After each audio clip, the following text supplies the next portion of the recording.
Hello students. आज की इस वीडियो में हम बात करेंगे आपका जो बिजनेस मैथमेटिक्स का प्रैक्टिकल एग्ज़ाम होना है उसके बारे में। और सबसे पहले मैंने ये एक चार्ट बनाया है जिसमें मैंने मेंशन किया हुआ है कि आपका जो एग्ज़ाम होगा उसकी कितनी वेटेज होगी, क्या क्या टॉपिक्स आपको करने हैं और उनमें क्या क्या कवर करना है मेनली। तो सबसे पहले हम बात करते हैं कि ये जो एग्ज़ाम है आपका, ये ओवरऑल 40 मार्क्स का होगा। Business mathematics practical computer based test होना है आपका। ये ओवरऑल 40 मार्क्स का होगा। इसमें जो मेन टेस्ट है वो आपका 20 मार्क्स का होगा। वाइवा आपका 10 मार्क्स का रहेगा जो कि सेम डे लिया जाएगा जिस दिन आपका एग्ज़ाम होगा। और कॉन्टीन्यूअस असेसमेंट आपका 10 मार्क्स का है। तो ये जो भी आपके रिस्पेक्टिव टीचर्स हैं वो हो सकता है आपसे पहले वर्कबुक ले लें या आपसे कोई असाइनमेंट ले लें, उस बेसिस पे देंगे। तो ओवरऑल आपको 40 मार्क्स उस दिन दिए जाएंगे। अगर हम जो कंप्यूटर बेस्ड टेस्ट है उसकी बात करें तो इसमें एज़ पर गाइडलाइंस हमें 3 टॉपिक्स ही पूछने हैं बच्चों से। एक मैट्रिसेस पूछना है, एक एलपीपी पूछना है और एक मैथमेटिक्स ऑफ फाइनेंस है। मैट्रिसेस की जो वेटेज है दैट कैन बी 5 मार्क्स और 10 मार्क्स। ठीक है। जो गाइडलाइंस थी उसमें 5 मार्क्स हैं, बट हो सकता है आपके कॉलेज में अगर टीचर ने मैट्रिक्स पे ज़्यादा फोकस किया है तो वो 10 मार्क्स का भी पूछ सकते हैं। सिमिलरली एलपीपी 5 मार्क्स का रहेगा। ये भी गाइडलाइन में 5 मार्क्स था, तो ये 5 मार्क्स का ही पूछा जाना चाहिए। और मैथमेटिक्स ऑफ फाइनेंस गाइडलाइंस में 10 मार्क्स का मेंशन है और पॉसिबल है कि इससे टीचर आपका एक ही क्वेश्चन पूछे 5 मार्क्स का। ओवरऑल याद रखिए टोटल आपको 4 क्वेश्चन मिलेंगे, 5 मार्क्स ईच। तो 20 मार्क्स का आपका पूरा पेपर होगा। डिपेंड करेगा कॉलेज टू कॉलेज। हो सकता है कुछ कॉलेजेस आपको ऑप्शन ज़्यादा बढ़ा के दें, मतलब आपको 6 क्वेश्चन दिया जाए उसमें से कोई 4 करना हो सकता है आपको 4 क्वेश्चन दिए जाएं, चारों कंपलसरी हैं। तो वो डिपेंड करेगा आपके टीचर्स पे जो पेपर सेट कर रहे हैं। मैंने आपको ओवरऑल वेटेज बता दिया कि कितना कितना आ सकता है। टॉपिक्स की मैं बात करूं तो मैट्रिसेस में आपको कुछ बेसिक कैलकुलेशन करनी आनी चाहिए, जैसे हम एडिशन कैसे करेंगे, मल्टीप्लिकेशन कैसे करेंगे, इन्वर्स कैसे लगाया जा सकता है, क्रैमर रूल कैसे लगाया जा सकता है एक्सेल में। और इसके साथ साथ आपको कुछ बेसिक कैलकुलेशन आनी चाहिए, जैसे डिटर्मिनेंट कैसे निकाला जाता है, एडजॉइंट कैसे निकाला जाता है। तो ये सब आपको आना चाहिए। मैट्रिक्स का क्वेश्चन हो सकता है आपका बहुत सिंपल आपसे पूछ लिया जाए, या हो सकता है आपसे मल्टीप्लिकेशन या इन्वर्स भी पूछा जाए। Again it will depend upon your teacher. उन्होंने जिस लेवल का आपको पढ़ाया है उसी लेवल का आपसे वो पूछेंगे। एलपीपी की मैं बात करूं तो एलपीपी में हमारे पास 2 ही केसेस होते हैं, जैसे आपको पता है। मैक्सिमाइजेशन हो सकता है, मिनिमाइजेशन हो सकता है, और मिक्स कंस्ट्रेंट का केस आपसे पूछा जा सकता है। अगेन आपको जो क्लास में कराया गया हो उसको आप अच्छे से प्रैक्टिस करिए। इस वीडियो में मैं आपको तीनों कराऊंगा, तो आपको देख के समझ आ जाएगा कि कैसे एग्जैक्टली करना है। देन मैथमेटिक्स ऑफ फाइनेंस की बात की जाए तो इसमें हमारे पास बहुत सारे टॉपिक हैं। अगर मैं कंपाउंडिंग की बात करूं तो कंपाउंडिंग में हमारे पास एक सिंपल इंटरेस्ट कैलकुलेशन है, देन कंपाउंडिंग का केस है, देन कंटिन्यूअस कंपाउंडिंग का केस है, देन प्रेजेंट वैल्यू करके एक टॉपिक है। तो हो सकता है आपसे प्रेजेंट वैल्यू पे क्वेश्चन पूछ लिया जाए। देन इक्वेशन ऑफ वैल्यू करके एक टॉपिक है। ठीक है। देन डेप्रिसिएशन करके एक टॉपिक है, एन्युटी करके एक टॉपिक है। तो मैथमेटिक्स ऑफ फाइनेंस में कई टाइप के क्वेश्चन बनते हैं जिनसे क्वेश्चन पूछा जा सकता है।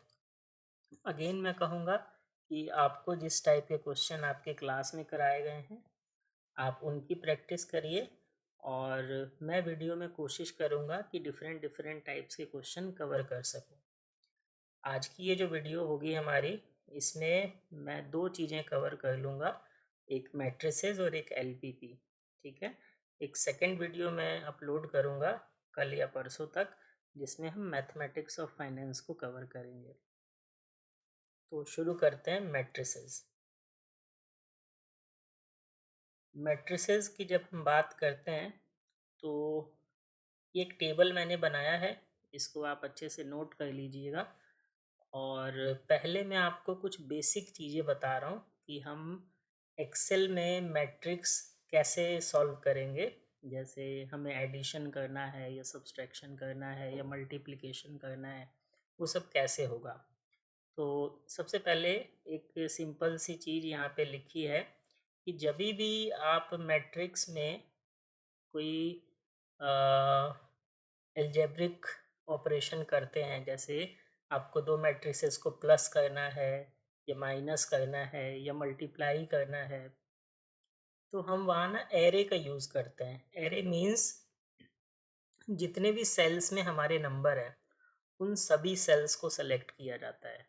तो इसीलिए मैंने यहाँ पे लिखा है सेलेक्ट रिजल्टेंट एरे। जहाँ पे आपको आंसर चाहिए वो सेल सेलेक्ट करना होता है, फिर हम फॉर्मूला लगाते हैं, फिर कंट्रोल शिफ्ट एंटर करना होता है। ये भी मैं करके आपको दिखाऊंगा तो समझ आएगा कि मैंने ये लाइन क्यों लिखी है। तो इसको हम वन बाई वन लेके चलते हैं। सबसे पहले मैं आपको एडिशन समझा रहा हूँ, और ये समझने के लिए ना मैं दो मैट्रिसेस का यूज़ करूँगा, एक मैट्रिक्स ए और एक मैट्रिक्स बी। ये हम रेंडमली एग्जांपल ले रहे हैं एक।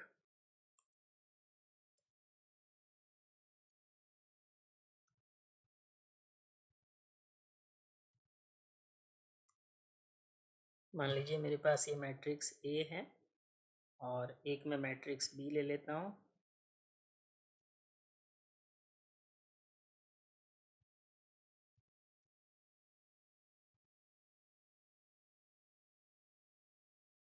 ये मैट्रिक्स बी है, ठीक है। अब हम बात करते हैं सबसे पहले, अगर मुझे ए प्लस बी निकालना है तो मैं कैसे करूँगा। बहुत ही आराम से मैं समझा रहा हूँ, तो आप स्टेप वाइज स्टेप समझिए, साथ के साथ प्रैक्टिस कीजिए, आपको कोई दिक्कत नहीं आएगी। चलिए सबसे पहले बात करते हैं कि सपोज़ मुझे ए प्लस बी निकालना है, तो अब क्या करें हम। आप देखेंगे कि ये जो मैट्रिक्स ए है, इसका जो ऑर्डर है ये है 3/3। ये मैं मार्क कर देता हूँ ताकि आपको ध्यान रहे। ए का ऑर्डर है 3/3 और बी का ऑर्डर है, ये भी 3/3 है। तो अगर आपने मैट्रिक्स का बेसिक पढ़ा हुआ है तो आपको पता होगा कि हम दो मैट्रिसेस को तभी जोड़ सकते हैं जब उनका सेम ऑर्डर हो, ठीक है। तो दोनों का ऑर्डर 3/3 है तो हम इनको जोड़ सकते हैं, पहला पॉइंट। दूसरा पॉइंट, जो रिजल्टेंट मैट्रिक्स आएगा उसका भी ऑर्डर 3/3 रहेगा, क्योंकि दोनों 3/3 के हैं तो इनका रिजल्ट भी 3/3 बनेगा। अब मुझे यहाँ पे याद रखना है कि मुझे ना वो सारे सेल सेलेक्ट करने हैं जहाँ पे मेरा आंसर रहने वाला है। तो जैसे मैंने बताया कि रिजल्ट मैट्रिक्स 3/3 होगी, तो 9 सेल्स हुए टोटल। तो आप 9 सेल सेलेक्ट कर लो, ठीक है। सेलेक्ट कैसे करोगे, माउस से 9 सेल सेलेक्ट कर लो, ठीक है।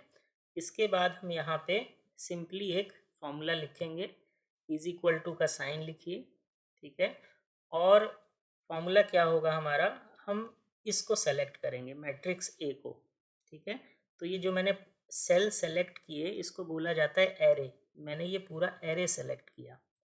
अब मैं प्लस का साइन पुट करूँगा और बी मैट्रिक्स का रेफरेंस दे दूँगा। अगेन मैंने बी मैट्रिक्स के 9 सेल सेलेक्ट किए, तो इसको भी हम एरे बोलते हैं। इसीलिए ऊपर लिखा था कि जहाँ भी आपको आंसर चाहिए वहाँ पे सेल सेलेक्ट कीजिए और दोनों एरे का रेफरेंस दीजिए, मैट्रिक्स ए और मैट्रिक्स बी का, और बीच में प्लस का साइन लगा दीजिए। अब आप देख सकते हैं ए का रेफरेंस ये है, बी का रेफरेंस ये है। अब मुझे क्या करना है, अगर आप यहाँ पे सिंपल एंटर प्रेस कर दोगे तो आंसर नहीं आएगा। आपको यहाँ पे प्रेस करना है कंट्रोल, पहले कंट्रोल दबाना है, फिर शिफ्ट दबाना है और दोनों को बिना छोड़े एंटर प्रेस कर देना है। फिर से सुन लीजिए, कंट्रोल दबाइए, शिफ्ट दबाइए, दोनों को दबाए रखिए और एंटर दबा दीजिए। तो ये आंसर आ गया, ये हमारा ए प्लस बी आ गया। आप इसको वेरीफाई भी कर सकते हैं, 4 + 8 ये 12 है, देन 5 + 6 11 एंड सो ऑन। तो एक्सेल में प्लस करना, दो मैट्रिसेस को ऐड करना बहुत आसान है। बस आपको ये याद रखना है कि हमें सेल्स को सेलेक्ट करना है, एरे का रेफरेंस देना है और बीच में प्लस का साइन लगाना है, देन कंट्रोल शिफ्ट एंटर। अब जैसे हमने a + b निकाला, सिमिलरली मैं b + a निकाल सकता हूँ।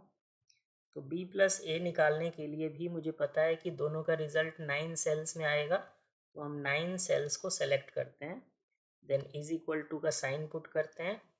और क्योंकि b + a करना है तो पहले b को सेलेक्ट करेंगे, b मैट्रिक्स को, प्लस का साइन लगाएंगे और फिर a मैट्रिक्स के सेलेक्ट कर लेंगे। Again control shift and enter. तो ये आपका आ गया b + a। होपफुली आपको ये समझ आ गया होगा हम कैसे कर रहे हैं। ये था हमारा एडिशन। अब हम चलते हैं, अगर मुझे दो मैट्रिसेस को माइनस करना हो तो मैं कैसे करूँगा। तो अगेन ए और बी को ही यूज़ करते हैं। पहले मैं निकालता हूँ a - b। अब a - b का जो हमारा रिज़ल्ट आएगा, again that will be a 3/3 matrix. तो अगेन 9 सेल्स होंगे, तो हम 9 सेल्स को सेलेक्ट कर लेते हैं और फॉर्मूला लगाते हैं। फॉर्मूला क्या होगा हमारा, इज इक्वल टू, पहले a को सेलेक्ट करेंगे, माइनस का साइन लगाएंगे, फिर b को सेलेक्ट करेंगे, कंट्रोल शिफ्ट एंटर। ये आंसर आ गया। आप इसको मैनुअली वेरीफाई कर सकते हो। यहाँ पे 4 है, यहाँ पे 8 है, तो 4 - 8, माइनस का 4 आएगा। 5 - 6 that will be -1 and 3 - 3 that will give you 0। so on you can also calculate other elements or cells। तो ये आ गया a - b। Similarly we can find out b minus a। b minus a के लिए again same process, select the cells, put is equal to sign, then select the first matrix। so हमने b select किया, minus का sign लगाया, a select किया, control shift enter, ये आपका value आ गया a - b and b - a। तो यहाँ पे हमने एडिशन और सब्ट्रैक्शन देख लिया। अब अपन चलते हैं मल्टीप्लिकेशन की तरफ, क्योंकि मैक्सिमम चांसेस मल्टीप्लिकेशन वाले क्वेश्चन के हैं। आपके लैब एग्ज़ाम में भी और मेन एग्ज़ाम में भी मल्टीप्लिकेशन काफ़ी पूछा जाता है। तो अगर आपको दो मैट्रिसेस को मल्टीप्लाई करना है तो कैसे करेंगे, पहले हम बात करते हैं a × b की। अब मल्टीप्लिकेशन से रिलेटेड आपको बेसिक चीज़ें पता होनी चाहिए। बेसिक चीज़ें जैसे कि हम दो मैट्रिक्स को तभी मल्टीप्लाई कर सकते हैं जब मैट्रिक्स ए का नंबर ऑफ कॉलम इक्वल हो मैट्रिक्स बी के नंबर ऑफ रोज से। मैं इसको टाइप कर देता हूँ ताकि आपको याद रहे। Number of columns in first matrix should be equal to number of rows in second matrix. ये बेसिक हमारा प्रॉपर्टी है मल्टीप्लिकेशन का। ये अगर आपने पढ़ा है तो आपको याद होगा, number of columns in first matrix should be equal to number of rows in second matrix. और इसको हम लिखते कैसे थे, इसको हम लिखते थे m × n should be is equal to n × p। ये इस तरीके से भी लिखा जाता है, ये बेसिक प्रॉपर्टी है। तो अब इसके बाद, अब अगर मुझे a × b निकालना है तो मुझे क्या ध्यान रखना होगा, मुझे ऑर्डर चेक करना होगा। ठीक है, अब जैसे आपको पता है कि मैट्रिक्स a का ऑर्डर 3/3 है। ठीक है, मैट्रिक्स a का ऑर्डर हमारा 3/3 है, ऊपर जो हमने लिखा है, और b का ऑर्डर भी क्या है, 3/3 है। तो now you can check number of column in a is equal to number of rows in b, so we can find out a into b। Similarly we can also find out b into a, both are possible। तो अब इसको करते हैं। ठीक है, अब product निकालने के लिए या मल्टीप्लाई करने के लिए हम सिंपल मल्टीप्लिकेशन नहीं कर सकते, हमें एक एक्सेल फंक्शन का यूज़ करना होता है। और उस एक्सेल फंक्शन का नाम है, देखो क्या है, यहाँ लिखा हुआ है मैंने, that if you want to find out a into B then you will have to use mmult function. ठीक है, mmult लगाएंगे, ब्रैकेट लगाएंगे, फिर एरे सेलेक्ट करेंगे ए का, कॉमा देके एरे सेलेक्ट करेंगे बी का। तो इसको मैं करके दिखाता हूँ आपको। अगेन वही प्रोसेस है, जितने सेल्स में आंसर आएगा उतने सेल सेलेक्ट करेंगे। और आपको याद रखना है कि अगर आपका ए मैट्रिक्स 3/3 का है, बी मैट्रिक्स 3/3 का है, तो रिजल्ट मैट्रिक्स भी 3/3 बनेगा। ये कैसे डिसाइड होता है ये भी समझ लो। जैसे मेरा ऑर्डर 3/3 है एक का, और दूसरे का भी 3/3 है, तो रिज़ल्ट डिसाइड होता है इसके रो से और इसके कॉलम से। मतलब ए मैट्रिक्स का रो और बी मैट्रिक्स का कॉलम, इससे ऑर्डर डिसाइड होगा। तो इसका ऑर्डर भी क्या बना, यहाँ रो 3 है और इसका कॉलम 3 है, तो रिज़ल्ट मैट्रिक्स का ऑर्डर 3/3 बना। ये प्रैक्टिस कर कर के ही आपको समझ आएगा। और अगर आपने बेसिक पढ़ा हुआ है मैट्रिक्स का, तो रिज़ल्ट आप समझ पाओगे कि रिज़ल्ट ऑर्डर क्या बनेगा। यहाँ बस इतना समझ लो कि 3/3 हमारा रिज़ल्ट मैट्रिक्स बनेगा। तो अगेन हम 9 सेल सेलेक्ट कर लेंगे। फॉर्मूला अब याद रखो, इज इक्वल टू का साइन लगाएंगे। फॉर्मूला है MMU।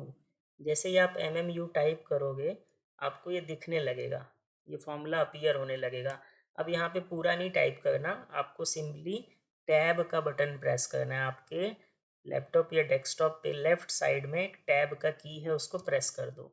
जैसे ही आप टैब का की प्रेस करते हो ये फॉर्मूला ओपन हो जाता है ऑटोमेटिकली। ठीक है, अब आपसे ये क्या पूछ रहा है, देखो कि एरे 1 बताओ और एरे 2 बताओ, मतलब अपना मैट्रिक्स ए और बी को सेलेक्ट करो। तो अपन ऊपर चलते हैं, ये मेरा मैट्रिक्स ए है, इसको मैंने सेलेक्ट किया, कॉमा का साइन लगाऊंगा, फिर मैं मैट्रिक्स बी को सेलेक्ट कर लूँगा। आप यहाँ पे फॉर्मूला बार में दिखोगे ना, तो यहाँ पे दिख रहा है ये फॉर्मूला मेरे को, या फिर आप नीचे कर लो तो यहाँ भी आपको दिख जाएगा जो आपने सेलेक्ट किया। अब मैं ब्रैकेट बंद करूँगा, देखो MMULT ये हमने दिया array A comma array B. अब यहाँ पे again control shift and enter press करेंगे, तो ये मेरा आंसर आ गया 69, 86, 29 एंड सो ऑन। इसको आप वेरीफाई कर सकते हो कैसे, आपको अगर बेसिक मल्टीप्लिकेशन पता है मैट्रिक्स का, तो हम इस रो को मल्टीप्लाई करते हैं इस कॉलम से, तो आप ये मैनुअली चेक कर सकते हो, आपका आंसर ठीक आया होगा। ये हो गया a into b. Similarly we can find out b into a. अब b इंटू ए के लिए क्या करेंगे, सेम प्रोसेस, 9 सेल सेलेक्ट करेंगे, क्योंकि मेरा रिजल्ट मैट्रिक्स जो बनेगा वो 3/3 का बनेगा, तो 9 सेल्स हैं उसमें 9 सेल सेलेक्ट करेंगे। फॉर्मूला क्या लगाएंगे, is equal to MMU, tab press करो, फॉर्मूला खुल गया। अब b पहले लेना है, क्योंकि b इंटू ए निकाल रहे हैं, तो b पहले लेंगे। ये b का सेल रेफरेंस आ गया, कॉमा लगाया, फिर a का सेल रेफरेंस दिया, ब्रैकेट बंद किया, कंट्रोल शिफ्ट एंटर, ये देखो हमारा बी ए निकल गया। तो ये था मैट्रिक्स मल्टीप्लिकेशन। आई होप आपको ये समझ आ गया होगा। मल्टीप्लिकेशन हो गया, ये हमारा सब्सट्रैक्शन था और ये एडिशन था। अब ऊपर चेक करते हैं, ए प्लस बी कर लिया हमने, ए माइनस बी सीख लिया, ए इंटू बी सीख लिया, बी इंटू ए सीख लिया। अब अपन निकालते हैं डिटर्मिनेंट। अगर आपको किसी भी मैट्रिक्स का डिटर्मिनेंट निकालना है तो आप कैसे निकालोगे, उसके लिए मैंने यहाँ फॉर्मूला लिखा हुआ है। हमें जो फॉर्मूला यूज़ करना होता है उसका नाम है एम डिटर्म। ठीक है, ये शॉर्ट फॉर्म है, एक्सेल में इसी नाम से फंक्शन आता है। पूरा डिटर्मिनेंट लिखोगे तो नहीं आएगा, एम डिटर्म करके ये फंक्शन आता है। तो अपन चलो डिटर्मिनेंट ऑफ ए निकालते हैं पहले। ठीक है, तो डिटर्मिनेंट ऑफ ए, ठीक है, डिटर्मिनेंट ऑफ ए निकालने के लिए आपको क्या करना है, जहाँ भी निकालना चाहते हो उस सेल में आओ। जैसे इस सेल में मुझे आंसर चाहिए, तो इज इक्वल टू का साइन लगाओ और फंक्शन का नाम अब हमें टाइप करना है। तो फंक्शन है हमारा MDE। MDE जैसे ही लिखा आपने, ये आपको अपीयर होने लगा, टैब प्रेस करो, फॉर्मूला खुल गया। अब आपसे पूछता है कि एरे सेलेक्ट करो कि किस मैट्रिक्स का आपको डिटर्मिनेंट चाहिए। तो अपन ऊपर चल के ए को सेलेक्ट कर लेंगे, ब्रैकेट बंद करेंगे और एंटर प्रेस कर देंगे। तो डिटर्मिनेंट ऑफ ए आया -144। ऐसे ही हम डिटर्मिनेंट ऑफ बी निकाल सकते हैं। उसके लिए हम क्या करेंगे, सेम फॉर्मूला यूज़ करेंगे, is equal to MDE bracket open और यहाँ चल के बी को सेलेक्ट कर लेंगे, ब्रैकेट बंद करेंगे, कंट्रोल शिफ्ट एंटर नहीं दबाना, सॉरी, ओनली एंटर से भी आ जाएगा क्योंकि ये सिंगल वैल्यू है ना। तो is equal to MD term, और यहाँ पे क्योंकि एक ही सेल में कैलकुलेशन है तो ओनली एंटर भी काम करता है। ठीक है, तो ये आ गया 107। एक आपका -144 आया, एक 107 आया। ठीक है, तो ये बात हो गई डिटर्मिनेंट की, ये इजीली निकल जाएगा। यहाँ तक आपको समझ आ गया होगा। अब हम नेक्स्ट पे चलें, तो नेक्स्ट पॉइंट है हमारा ट्रांसपोज। अगर आपको किसी मैट्रिक्स का ट्रांसपोज निकालना है तो कैसे निकालें, तो उसके लिए बड़ा सिंपल सा हमारे पास एक फंक्शन होता है जिसका नाम ही ट्रांसपोज है। आपको इज इक्वल टू करके ट्रांसपोज लिखना है और एरे बता देना है मैट्रिक्स ए का या जिसका भी आप निकालना चाहते हो। तो ट्रांसपोज करके देखते हैं। इसके डिटर्मिनेंट हमने निकाल लिया, अब निकालते हैं ट्रांसपोज। सपोज हम ट्रांसपोज ऑफ ए निकालना चाहते हैं। तो अब ट्रांसपोज ऑफ ए में याद रखिए कि अगर ए मैट्रिक्स 3/3 का है तो उसका ट्रांसपोज भी 3/3 बनेगा। दैट मीन्स हमें अगेन 9 सेल सेलेक्ट करने पड़ेंगे क्योंकि 3/3 की मैट्रिक्स 9 सेल से बनेगी। तो 9 सेल सेलेक्ट किया, इज इक्वल टू का साइन लगाया और फंक्शन का नाम टाइप किया ट्रांसपोज। ये देखो दिख रहा है, टैब दबा दो, ये खुल गया। अब चल के ए को सेलेक्ट कर लो, ब्रैकेट बंद करो, कंट्रोल शिफ्ट एंटर। ये देखिए हमारा ए निकल गया। सिमिलरली हम ट्रांसपोज ऑफ बी निकाल सकते हैं। ट्रांसपोज ऑफ बी निकालने के लिए क्या करना है, अगेन 9 सेल सेलेक्ट कर लेंगे, इज इक्वल टू का साइन लगाएंगे, ट्रांसपोज टाइप करेंगे, ब्रैकेट ओपन करेंगे और यहाँ से बी का रेंज सेलेक्ट करेंगे। ठीक है, ये ब्रैकेट बंद किया, कंट्रोल शिफ्ट एंटर। ट्रांसपोज का मतलब होता है, अगर आपने बेसिक पढ़ा हुआ है, कि जब हम रोज और कॉलम को इंटरचेंज कर देते हैं, रोज को कॉलम वाइज लिख देते हैं और कॉलम को रोज वाइज लिख देते हैं, वो बोला जाता है ट्रांसपोज। तो चलिए यहाँ तक हो गया। ट्रांसपोज के बाद अब ऊपर चलते हैं। नेक्स्ट हमारा है, पहले ए इनवर्स बता देता हूँ फिर एडजॉइंट ए बताऊँगा। ए इनवर्स कैसे निकलता है। अब आप सब बच्चों ने ए इनवर्स निकालना सीखा होगा। जब हम मैनुअली कैलकुलेट करते हैं या फाइंड आउट करते हैं ए इनवर्स, तो उसका एक लेंदी सा प्रोसेस है। ठीक है, हमें सबसे पहले माइनर को फैक्टर निकालना होता है, फिर उसको डिटर्मिनेंट ऑफ ए से डिवाइड करना होता है। मतलब हम एडजॉइंट ऑफ ए निकालते हैं, फिर उसको डिटर्मिनेंट से डिवाइड करते हैं तो हमें ए इनवर्स मिलता है। एक्सेल में ए इनवर्स निकालना बहुत इजी है। हमारे पास एक फंक्शन होता है, एक फॉर्मूला होता है जिसको बोला जाता है मिनवर्स। आप बस ये सिंपली फंक्शन पुट करो और अपना रेंज सेलेक्ट करो किस मैट्रिक्स का आपको इन्वर्स चाहिए, विद इन सेकेंड्स आपको ये निकाल के दे देगा। तो इसको निकाल के देखते हैं। मुझे ए इन्वर्स निकालना है पहले, तो मैं ए इन्वर्स लिख लेता हूँ। अच्छा, एक्सेल में अगर आपको ए इन्वर्स लिखना है तो सबस्क्रिप्ट और सुपरस्क्रिप्ट का यूज़ करना पड़ेगा। जैसे मान लो मुझे ए इन्वर्स लिखना है तो उस पावर में -1 आती है, तो हम यहाँ टाइप करेंगे A-1। ठीक है, और ये -1 को ना हम सेलेक्ट कर लेंगे कर्सर से या माउस से। ये -1 को सेलेक्ट किया, फिर आप अपने ना होम वाले ग्रुप में जाना, होम टैब में, और यहाँ फ़ॉन्ट सेटिंग होता है, इस पर क्लिक करना। फ़ॉन्ट सेटिंग में क्लिक करने के बाद ये सुपरस्क्रिप्ट दिखेगा आपको, इस पर क्लिक करना और ओके कर देना। ये जो -1 है ये पावर में चला गया। तो हम किसी भी चीज़ को पावर में लाने के लिए सुपरस्क्रिप्ट का यूज़ करते हैं। ठीक है, अगर आप ये कर पा रहे हो तो ऐसे कर लो, नहीं तो सिंपली टाइप कर दो ए इनवर्स। ठीक है। अब ए इनवर्स लगाने के लिए आपको अगेन ध्यान रखना है कि अगर हमारा मैट्रिक्स ए 3/3 का है तो उसका ए इनवर्स भी 3/3 का बनेगा। That means again we need to select 9 cells. 9 cell select किए, इज इक्वल टू लिखा, और अब हम फॉर्मूला लगाएंगे। फॉर्मूला क्या है इनवर्स का? मिन वर्स बोलते हैं फॉर्मूले को, MINV लिखो आप। तो ये आ गया, देखो पहले वाला है। अब जैसे ये अपीयर हुआ, टैब दबा दो, फॉर्मूला खुल जाएगा। अब आपसे ये पूछता है कि एरे सेलेक्ट करो कि किसका इन्वर्स निकालना है। तो हम चल के अपना ए मैट्रिक्स को सेलेक्ट कर लेते हैं, ब्रैकेट क्लोज करते हैं। यहाँ देखो ये फॉर्मूला यहाँ दिखता है, ब्रैकेट क्लोज किया मैंने, कंट्रोल शिफ्ट एंटर कर दिया, तो ये देखो ये ए इनवर्स की वैल्यू आ गई। ठीक है। ऐसे ही क्योंकि मेरे पास एक बी मैट्रिक्स भी है तो मैं बी इनवर्स भी निकाल सकता हूँ। ठीक है, बी इनवर्स निकाल सकता हूँ। बी इनवर्स निकालने के लिए भी सेम प्रोसेस है, select 9 cells, put is equal to sign, right MINVERSE. ठीक है, टैब दबाओ और ये जाके बी को सेलेक्ट कर लो। ये रहा आपका मैट्रिक्स बी, ब्रैकेट क्लोज करो एंड कंट्रोल शिफ्ट एंटर। सो ये आपका बी इनवर्स आ गया। ठीक है, आई होप आपको इनवर्स निकालना आ गया होगा।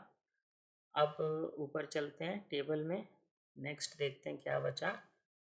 अब हमारा एक ही टॉपिक रह गया, एडजॉइंट ए। एडजॉइंट ए निकालने के लिए देखो ये फॉर्मूला है मेरे पास। सबसे पहले मुझे डिटर्मिनेंट ऑफ ए निकालना होगा और उसको मल्टीप्लाई करना होगा ए के इनवर्स से। ठीक है, और क्योंकि इस क्वेश्चन में जो हम नीचे कर रहे थे उसमें डिटर्मिनेंट भी हम निकाल चुके हैं और इनवर्स भी निकाल चुके हैं, तो एडजॉइंट ऑफ ए निकालना आसान है, दोनों को सिंपली मल्टीप्लाई कर देंगे। ठीक है, तो ये निकालते हैं, एडजॉइंट ऑफ ए। तो एडजॉइंट ऑफ ए कैसे बना है? ये बना है इनवर्स ऑफ ए, और इसको हमने मल्टीप्लाई किया किससे? इनवर्स ऑफ ए को हमने मल्टीप्लाई कर दिया डिटर्मिनेंट ऑफ ए से। ठीक है, तो हालांकि हम ये ऊपर निकाल चुके हैं बट मैं फिर से एक बार निकाल के आपको दिखा देता हूँ। अब जैसे आपको पता है इनवर्स ऑफ ए कैसे निकलेगा, 9 सेल सेलेक्ट करेंगे, यहाँ पे साइन पुट करेंगे इनवर्स का और जाके ए को सेलेक्ट कर लेंगे, मैट्रिक्स ए को। ये सेलेक्ट किया, ब्रैकेट बंद किया, कंट्रोल शिफ्ट एंटर किया, तो ये देखो यहाँ पे ए इनवर्स कैलकुलेट हो गया। अब इसको मल्टीप्लाई करना है डिटर्मिनेंट ए से, तो डिटर्मिनेंट कैसे निकाला था? MDE, टैब दबाया और रेंज दे दिया ए का, एंटर किया, तो डिटर्मिनेंट हमारा 144 था। अब आपको पता है ना कि एडजॉइंट ऑफ ए क्या होता है? A inverse into determinant. तो इसको निकालने के लिए हम क्या करेंगे, नीचे आ जाते हैं थोड़ा। अब एडजॉइंट ऑफ ए याद रखिए, अगर ये 9 सेल्स में है, मतलब आपका मैट्रिक्स 3/3 का है, ए मैट्रिक्स या इनवर्स मैट्रिक्स, तो उसका एडजॉइंट भी 3/3 बनेगा। तो आंसर के लिए हम क्या करेंगे, 9 सेल्स को सेलेक्ट करेंगे, इज इक्वल टू का साइन लगाएंगे, इसका रेंज दे देंगे। ठीक है, और एस्ट्रिक्स का साइन लगाएंगे, एस्ट्रिक्स मल्टीप्लाई के लिए यूज़ होता है एक्सेल में, और हम इसको सेलेक्ट कर लेंगे। ठीक है, एक चीज़ और करिएगा, यहाँ पे आप चाहें तो ब्रैकेट लगा सकते हैं ताकि गलती ना हो कैलकुलेशन में। ठीक है, अब कंट्रोल शिफ्ट एंटर प्रेस करिए, ये आपका आंसर आ गया। ये है एडजॉइंट ऑफ ए। अब आप में से हो सकता है कुछ बच्चों की क्वेरी हो कि ये फॉर्मूला बना कहाँ से। ठीक है, तो ये मैं एक्सप्लेन कर देता हूँ कि ये फॉर्मूला बना कैसे है। आप सबको याद होगा हमारे पास एक फॉर्मूला होता है ए इनवर्स। मैं आपको करके दिखाता हूँ। हमारे पास एक फॉर्मूला होता है, रुकिए एक मिनट, ये पावर में ले जाते हैं इसको। हमारे पास एक फॉर्मूला होता है, ए इनवर्स इज इक्वल टू, आप सबने पढ़ा होगा, one upon determinant A, determinant of A, determinant of A into adjoint A, ये फॉर्मूला होता है। यहाँ पे मैं उतने अच्छे से लिख नहीं पा रहा हूँ, आप बुक में देखेंगे ना तो आपको ये फॉर्मूला मिलता है, one upon determinant of A into adjoint of a. अब सपोज करो ये मेरे पास एक इक्वेशन है, ए inverse is equal to one upon determinant of A into adjoint a, और मुझे एडजॉइंट निकालना है, तो मैं क्या करूँगा, डिटर्मिनेंट ऑफ ए को दूसरी साइड ट्रांसफ़र कर दूँगा।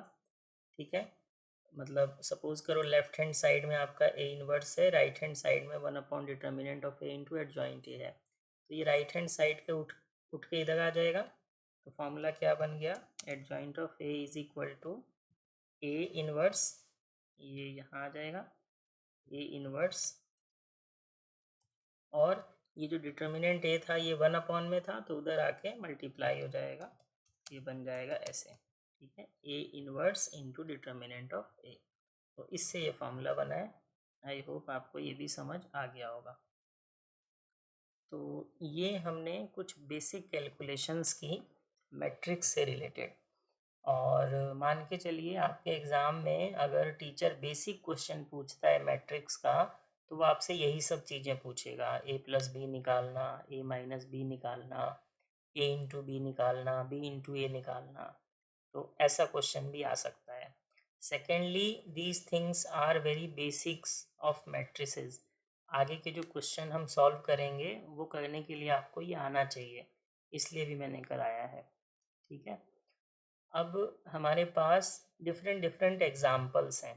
ठीक है, ये एग्ज़ाम्पल्स मैं जो भी यहाँ पे कर रहा हूँ, जो मैंने सॉल्व किया है यहाँ पे, वो जेके ठुकराल सर की बुक से है।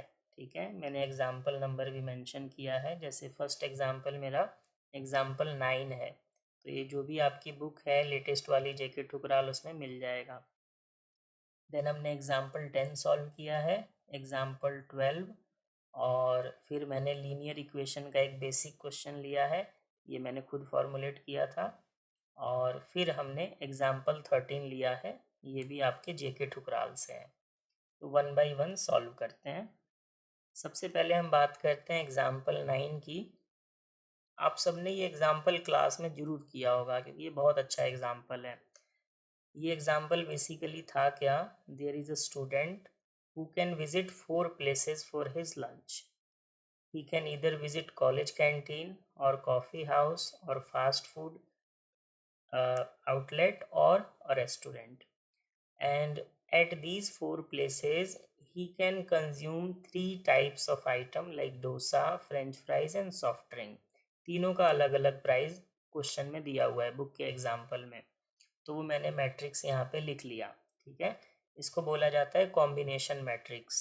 ठीक है, कॉम्बिनेशन मैट्रिक्स को कैसे समझना है, जैसे सपोज करो मैं कॉलेज कैंटीन की बात करूँ, तो कॉलेज कैंटीन में डोसा 8 रुपये का है, फ्रेंच फ्राइज़ 3 रुपये का है, सॉफ्ट ड्रिंक 5 रुपये का है। सिमिलरली कॉफ़ी हाउस में 10, 2 एंड 4.5 है। तो ये एक कॉम्बिनेशन है। ठीक है, डिफरेंट डिफरेंट आइटम का डिफरेंट डिफरेंट लोकेशन पे प्राइजेज़ हैं। देन आपको बुक में एक मैट्रिक्स गिवन था कि स्टूडेंट को कितना कितना खाना है, कितना कितना उसको लंच में चाहिए। So he needs 1 dosa, 2 French fries and 1 soft drink, ये गिवन था बुक में।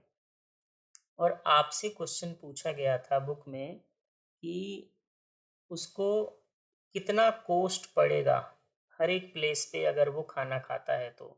जैसे सपोज करो if he visits college canteen that how much it would cost him, तो हम चारों का कॉस्ट निकालेंगे। ठीक है, तो बेसिकली आपको याद रखना है कि यहाँ पे मल्टीप्लिकेशन रूल लगना है। ठीक है, मल्टीप्लिकेशन रूल क्यों लगना है, as a layman, as a ordinary person सोचो कि अगर आपको किसी चीज़ का कॉस्ट निकालना है, अपने फूड का कॉस्ट निकालना है, तो आप कैसे निकाल सकते हो कॉस्ट, आपने कितना क्वांटिटी खाया, किस प्राइस पे खाया। If we multiply number of units और number of quantity with their respective price, तो टोटल कॉस्ट आ जाएगा। तो इसीलिए हम क्या करेंगे, ये मैट्रिक्स और ये मैट्रिक्स को मल्टीप्लाई करेंगे टू गेट दी कॉस्ट। ठीक है। अब अगेन जब आप मल्टीप्लाई करोगे तो आपको याद रखना है मल्टीप्लिकेशन की रूल्स, कंडीशंस। ठीक है। अब मल्टीप्लिकेशन का पहला कंडीशन कहता है कि ऑर्डर चेक करो। ठीक है। तो इसका ऑर्डर बनता है 4/3। There are 4 rows and 3 columns, तो 4/3। ये जो है इसका ऑर्डर बनता है 3/1। तो ये 4/3 है, ये 3/1 है, तो रिजल्ट मैट्रिक्स बनेगा 4/1, मतलब इसका नंबर ऑफ रोज और इसका नंबर ऑफ कॉलम्स। ये आप याद रखिए। दूसरा, जब हम दो मैट्रिक्स को मल्टीप्लाई करते हैं तो हमें एक चीज़ का और ध्यान रखना होता है कि यहाँ पे जो चीज़ आ रही है, मतलब जो चीज़ आपका हॉरिजॉन्टली आ रहा है फर्स्ट मैट्रिक्स में, वो यहाँ वर्टिकली आना चाहिए, तभी आप दो मैट्रिक्स को मल्टीप्लाई कर सकते हो। मल्टीप्लाई तो हो जाएगा बट सही आंसर नहीं आएगा, तो ये भी हमें ध्यान रखना होता है। ये तो ये दो मेन कंडीशंस हैं। तो क्योंकि यहाँ पे जो चीज़ हॉरिजॉन्टली है वो यहाँ वर्टिकली है, तो सेकंड कंडीशन भी हमारी फुलफिल हो रही है, तो हम ये दो मैट्रिक्स मल्टीप्लाई कर सकते हैं। अच्छा, अब जब हम इसको मल्टीप्लाई करेंगे तो हमारा आंसर 4/1 का बनना है, तो अपन क्या करेंगे, 4 सेल सेलेक्ट कर लेंगे, 4 रोज 1 कॉलम, तो 4 सेल सेलेक्ट कर लिया मैंने। अब आपको मैंने थोड़ी देर पहले बताया था कि जब भी हम मल्टीप्लाई करते हैं दो मैट्रिसेस को तो MMULT फंक्शन लगाते हैं। तो यहाँ पे हम इज इक्वल टू का साइन लगाएंगे, MMU टाइप करेंगे, ये फंक्शन आ गया, इसको ओपन कर लिया। Select matrix first, put comma and select matrix second, bracket बंद करेंगे, कंट्रोल शिफ्ट एंटर। बहुत सिंपल है। एक्सेल में देखो ये विद इन 2 to 3 मिनट्स हमने आंसर निकाल दिया। मल्टीप्लाई करते हैं मैनुअली तो ज़्यादा टाइम लगता है, ऑब्वियस है। अब आप चेक करिए, आपसे यही पूछा गया था कि अगर आप डिफरेंट डिफरेंट प्लेसेस पे लंच करते हो तो कितना कॉस्ट करेगा। तो कॉलेज कैंटीन में 19 रुपीज़ कॉस्ट करेगा, कॉफ़ी हाउस में 18.5, फास्ट फूड में 21 एंड रेस्टोरेंट में 22। तो ये हमारा कॉस्ट आ गया। और अगर आपसे पूछा जाता है कि स्टूडेंट को कहाँ खाना चाहिए, तो definitely he should visit coffee house, जहाँ पे 18.50 पैसा उसको लगेगा। तो ये बहुत ही बेसिक क्वेश्चन था और आपको याद रखना है यहाँ मल्टीप्लिकेशन लगा। अब हम आते हैं एग्जाम्पल 10 पे। ये भी आपकी बुक का एग्जाम्पल है और इस क्वेश्चन में ना आपको निकालना है कि ये जो दो मार्केट है, मार्केट 1 और मार्केट 2, यहाँ पे कितना प्रॉफिट हो रहा है हमें। इस क्वेश्चन का मैं बेसिक आपको थोड़ा बताता हूँ एक्चुअल में है क्या। इस क्वेश्चन में आपको गिवन था कि मार्केट 1 में आप ABC का कितना यूनिट सेल कर रहे हो, सिमिलरली मार्केट 2 में ABC का कितना यूनिट सेल कर रहे हो। ठीक है, ए मैट्रिक्स गिवन था ये क्वेश्चन में। फिर हमें ना प्राइजेस गिवन था कि प्रोडक्ट ए कितने का है, बी कितने का है और सी कितने का है, मतलब कितने कितने का हम सेल कर पा रहे हैं। देन हमें एक इन्फॉर्मेशन गिवन था कि तीनों का कॉस्ट कितना है। प्रोडक्ट ए आपका 1 रुपी 70 पैसा का है, प्रोडक्ट बी 1 रुपी 20 पैसा का कॉस्ट कर रहा है एंड प्रोडक्ट सी 80 पैसा का कॉस्ट कर रहा है। तो हमें कितना कितना यूनिट बेचा वो गिवन था, प्राइस गिवन था एंड कॉस्ट गिवन था। अब आपसे सिंपली पूछा है कि डिफरेंट डिफरेंट मार्केट में कितना टोटल प्रॉफिट हुआ। तो सबसे पहले हमें ना प्रॉफिट निकालना पड़ेगा, हमें प्रॉफिट मैट्रिक्स निकालनी पड़ेगी। अब प्रॉफिट मैट्रिक्स कैसे निकलेगा, प्राइस में से कॉस्ट को माइनस कर दो। ठीक है, तो हम इसको मैट्रिक्स में कैसे करेंगे, हम पी में से सी को माइनस कर देंगे, मतलब पी मतलब प्राइस में से सी को माइनस कर देंगे। तो इसके लिए हम कौन सा ऑपरेशन लगाएंगे, सब्ट्रैक्ट करेंगे। ठीक है, अब आपको पता है कि ये 3/1 है, ये भी 3/1 है, तो रिज़ल्ट 3/1 आएगा। तो हम 3/1 सेलेक्ट कर लेंगे, ये मैंने पहले से लिखा हुआ है, तो कंफ्यूज मत होइएगा, ये ABC मैंने पहले से लिखा हुआ है, तो हम यहाँ पे इज इक्वल टू का साइन लगाएंगे। ये मैट्रिक्स लेना है, इसमें से माइनस करना है, ये दोनों को सेलेक्ट किया, कंट्रोल शिफ्ट एंटर। तो ये आपका प्रोडक्ट ABC का प्रॉफिट आ गया कि कितना कितना प्रॉफिट है। तो ये आपको ऐसे ही लिखना पड़ेगा ABC इसके बगल में। अब देखो, ये जो हमारा प्रॉफिट मैट्रिक्स आया, इसका ऑर्डर 3/1 है, तो मैंने 3/1 लिख लिया। आगे समझते हैं। अब देखिए, अगर आपसे एज ए ऑर्डिनरी पर्सन मैं पूछूं कि आपने कितना प्रॉफिट अर्न किया, ठीक है, तो आप कैसे निकालोगे? Number of unit sold into कितने का आपको प्रॉफिट हुआ एक यूनिट में, तो number of unit into per unit profit, total profit आ जाएगा। तो कैसे आया? ये मल्टीप्लाई करके। तो जब मुझे मार्केट वाइज प्रॉफिट निकालना है तो हमें ये समझना है कि हमें इस मैट्रिक्स को इस मैट्रिक्स से मल्टीप्लाई करना है, हमें आंसर मिल जाएगा। अब मल्टीप्लाई करने के लिए अगेन हमें रूल्स चेक करने पड़ेंगे। रूल्स में पहला रूल है ऑर्डर का। इसका ऑर्डर क्या है? 2/3 है। इसका ऑर्डर क्या है? 3/1 है। तो number of columns is equal to number of रोज।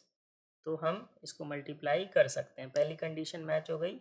दूसरी कंडीशन मैंने बताई थी कि अगर यहाँ पे ABC ऐसे आ रहा है हॉरिजॉन्टली, तो यहाँ ABC वर्टिकली आना चाहिए, तो ये भी ठीक है, तो ये मल्टीप्लाई हो सकता है। हम क्या करेंगे अब देखेंगे कि रिजल्ट मैट्रिक्स कितने का बनेगा। तो रिजल्ट मैट्रिक्स हमेशा डिसाइड होता है पहले वाले के रो और दूसरे वाले के कॉलम से। तो इसका रो है 2 और इसका कॉलम है 1, तो रिजल्ट मैट्रिक्स बनना है 2/1 का। तो हम 2 सेल सेलेक्ट कर लेंगे, अगेन मैंने पहले से मार्क कर रखा है, तो 2 सेल सेलेक्ट करेंगे, इज इक्वल टू का साइन लगाएंगे। अगेन मल्टीप्लाई के लिए MMULT फंक्शन है, मैट्रिक्स ए सेलेक्ट करो, कॉमा लगाओ, और ये मैट्रिक्स सेलेक्ट करो, ब्रैकेट बंद करो, कंट्रोल शिफ्ट एंटर। आपका मार्केट 1 और मार्केट 2 का प्रॉफिट आ गया, ठीक है। इसको मैंने A इंटू आर लिखा है, एक्चुअली मैंने इसको A मैट्रिक्स माना था, और जो हमारा प्रॉफिट मैट्रिक्स है इसको मैंने R माना था, ठीक है, R मैट्रिक्स माना था, इसलिए AR लिखा है, तो कंफ्यूज मत होइएगा। तो ए को जब आर से मल्टीप्लाई किया तो हमें प्रॉफिट मैट्रिक्स मिल गया, that is market 1 and market 2 का प्रॉफिट, ठीक है। अगेन ये मल्टीप्लिकेशन था। अब चलते हैं एग्जाम्पल 12 पे। अगेन एग्जाम्पल 12 आपका बुक का एग्जाम्पल है, ठीक है। इसमें हमें 3 इन्फॉर्मेशन गिवन थी, उसको हमने मैट्रिक्स के फॉर्म में लिखा है। एक वर्ड प्रॉब्लम है ये आपकी बुक का, उसको मैंने मैट्रिक्स के फॉर्म में लिख लिया है। अब बुक में क्या गिवन था? बुक में गिवन था कि in a certain city there are 400 schools and 50 colleges, तो मैंने उसको ऐसे लिख लिया एक मैट्रिक्स के फॉर्म में, ठीक है। ये मैट्रिक्स आपका बन गया 1/2 का, ठीक है। फिर हमें गिवन था कि स्कूल एंड कॉलेजेस में कितना कितना स्टाफ है, पियून कितना है, क्लर्क कितना है, कैशियर कितना है, तो वो भी मैंने एक मैट्रिक्स के फॉर्म में लिख लिया, और इसका मेरा ऑर्डर बनता है 2/5 का, तो ये मैं 2/5 लिख लेता हूँ, ठीक है। फिर मुझे गिवन था कि मैं कितना कितना सैलरी पे कर रहा हूँ डिफरेंट डिफरेंट स्टाफ को, तो ये भी मैंने लिख लिया, और इसका मेरा ऑर्डर बना है 5/1, 5 रोज एंड 1 कॉलम। ये मैं इसलिए लिख रहा हूँ ऑर्डर, ताकि जब मैं मल्टीप्लाई आपको समझाऊँ तो कन्फ्यूज़न ना हो। अब देखिए, इस एग्ज़ाम्पल में आपसे सबसे पहले पूछा गया था कि फाइंड आउट करो कि हमें टोटल कितने लोगों की ज़रूरत है स्कूल एंड कॉलेज को अगर हम साथ लेके चलें, ठीक है। तो इसका आंसर कैसे निकलेगा? आपको क्या करना था कि ये मैट्रिक्स से इसको मल्टीप्लाई करना था, ठीक है। तो हमें स्कूल और कॉलेज में कितना कितना स्टाफ चाहिए उसका आंसर मिल जाएगा, ठीक है। तो इसको हम निकालते हैं, इज इक्वल, पहले तो आप सेल सेलेक्ट करो। अब इसको कैसे समझोगे इसका आंसर क्या आएगा? देखो, इसका ऑर्डर है 1/2 और इसका ऑर्डर है 2/5, तो पहली कंडीशन हमारी फुलफिल होती है और रिजल्ट मैट्रिक्स बनेगा 1/5 का, ये आपको याद रखना है। दूसरी कंडीशन मैंने बताई थी कि जो चीज़ यहाँ पे ऐसे आती है हॉरिजॉन्टली, वो यहाँ वर्टिकली आना चाहिए। तो ये भी ठीक है हमारा, यहाँ स्कूल कॉलेज ऊपर आ रहा है और यहाँ स्कूल कॉलेज ऐसे आ रहा है, तो ये भी कंडीशन मैच हो गई। अब हम इसको मल्टीप्लाई करते हैं तो मुझे पता है ना कि 1/5 का मैट्रिक्स बनेगा। तो अपन क्या करेंगे, 5 सेल सेलेक्ट कर लेंगे, 1 2 3 4 5, ठीक है, मतलब 5 कॉलम एंड ओनली 1 रो, ये सेलेक्ट किया। इज इक्वल टू का साइन लगाओ। अब मैंने क्या फंक्शन बताया था, MMULT, तो MMULT टाइप करो। एरे 1 में ये आ जाएगा, कॉमा एरे 2 में ये आ जाएगा, ब्रैकेट बंद करो, कंट्रोल शिफ्ट एंटर कर दो। तो ये आ गया कि हमें कितने कितने एम्प्लॉयज़ चाहिए, ठीक है। अब ये एम्प्लॉयज़ जो निकले हैं ये बेसिकली क्या है, तो ये आया है पियोन का नंबर कि कितने पियोन चाहिए, देन कितने क्लर्क चाहिए, ठीक है। देन नेक्स्ट हमें मिला है कितने कैशियर चाहिए हमें, देन कितने सेक्शन ऑफिसर चाहिए, देन कितने लाइब्रेरियन चाहिए। ये टोटल नंबर आ गया कि अगर मैं स्कूल कॉलेज को साथ लेके चलूँ तो कितना कितना स्टाफ मुझे चाहिए। ये फर्स्ट पॉइंट हो गया। सेकंड पॉइंट आपसे क्वेश्चन में पूछा गया था कि what will be the monthly salary bill, सभी लोगों की सैलरी कितनी बनेगी। तो ये कैसे निकले, तो बड़ा सिंपल है। अगर आपको टोटल सैलरी जाननी है तो आप क्या करते हो, कितने लोग काम कर रहे हैं इनटू उनकी कितनी कितनी सैलरी है, मल्टीप्लाई करोगे अगेन। तो अगर मैं इस मैट्रिक्स को मल्टीप्लाई कर दूं इस मैट्रिक्स से, तो अगेन मेरा टोटल आंसर आ जाएगा सैलरी का। अब अगेन मल्टीप्लाई करने के लिए ऑर्डर चेक करना है। इसका ऑर्डर था 1/5, 1 रो एंड 5 कॉलम। सैलरी वाले मैट्रिक्स का ऑर्डर है 5/1, so yes, multiplication is possible. पहला कंडीशन फुलफिल होता है। दूसरा, ये प्यून क्लर्क कैशियर यहाँ पे हॉरिजॉन्टली आ रहा है और यहाँ पे वर्टिकली आ रहा है, तो ये कंडीशन भी मीट हो गई। अब रिजल्ट मैट्रिक्स क्या बनेगा समझो, ये 1/5 है, ये 5/1 है, तो इसका रो और इसका कॉलम तो 1 × 1 का बनेगा।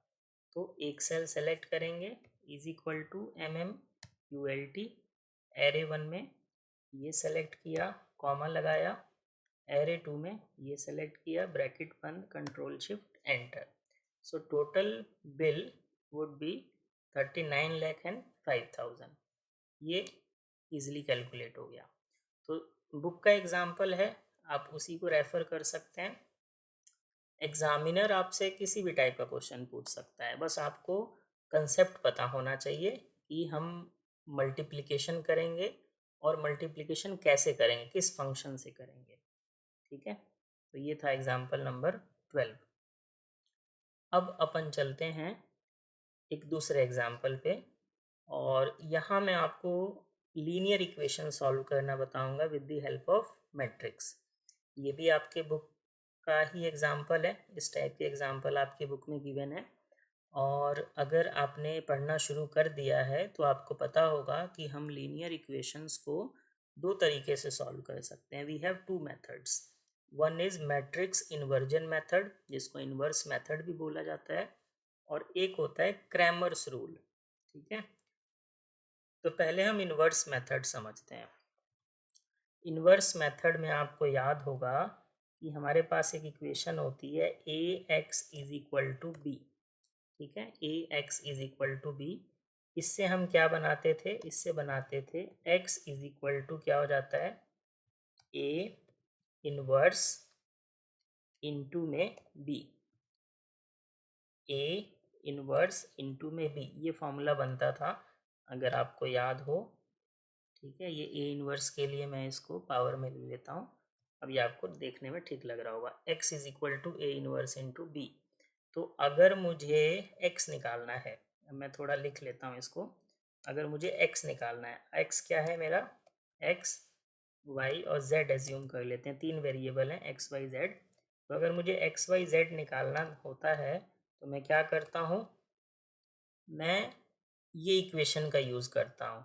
ठीक है, ये इक्वेशन क्या है, पहले ए इनवर्स निकालो, उसको बी से मल्टीप्लाई कर दो। ऐसे करते थे मैनुअली, ए इनवर्स निकाला और बी से मल्टीप्लाई कर दिया। तो पहले जब भी लीनियर इक्वेशन गिवन हो तो उससे ए एक्स बी बना लो, ए लिख लो, एक्स लिख लो और बी लिख लो ताकि कंफ्यूजन ना हो। तो हमें मैट्रिक्स ए लिख लेनी है पहले। ठीक है, मैट्रिक्स ए लिखते हैं। मैट्रिक्स ए कैसे बनता था याद करो, ये जो हमारे तीन इक्वेशन थी इनके कोफिशिएंट वैल्यू से ए बनता था। तो कोफिशिएंट वैल्यू क्या है, 9, 10 और 2। सेकंड क्या है, 13, 5 एंड 4। थर्ड क्या है, 6, 10 एंड 3।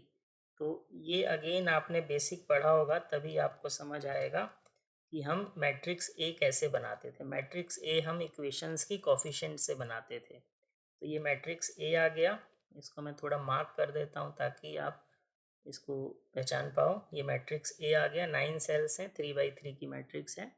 फिर ये मैट्रिक्स हमारा एक्स हो गया। एक्स में हम लिखते थे जो वेरिएबल हमें फाइंड आउट करने हैं, इसको हमने एक्स वाई जेड मान लिया।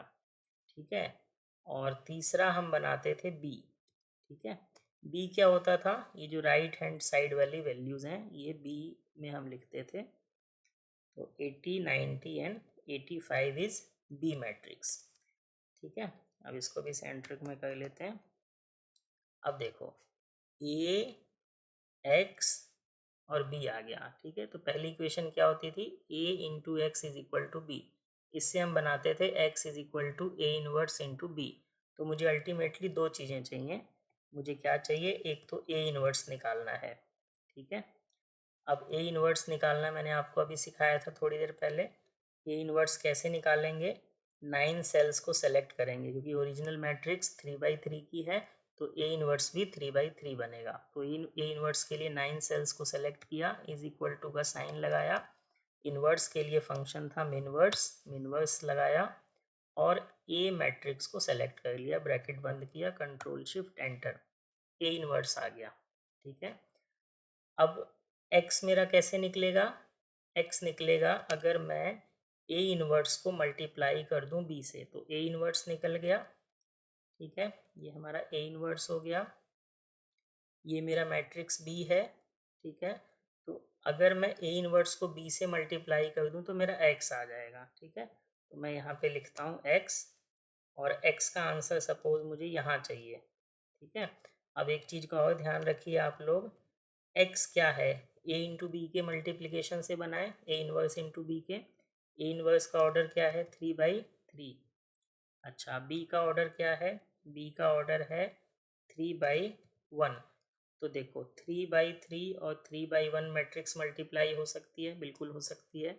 रिजल्ट मैट्रिक्स क्या बनेगा, 3/1 बनेगा।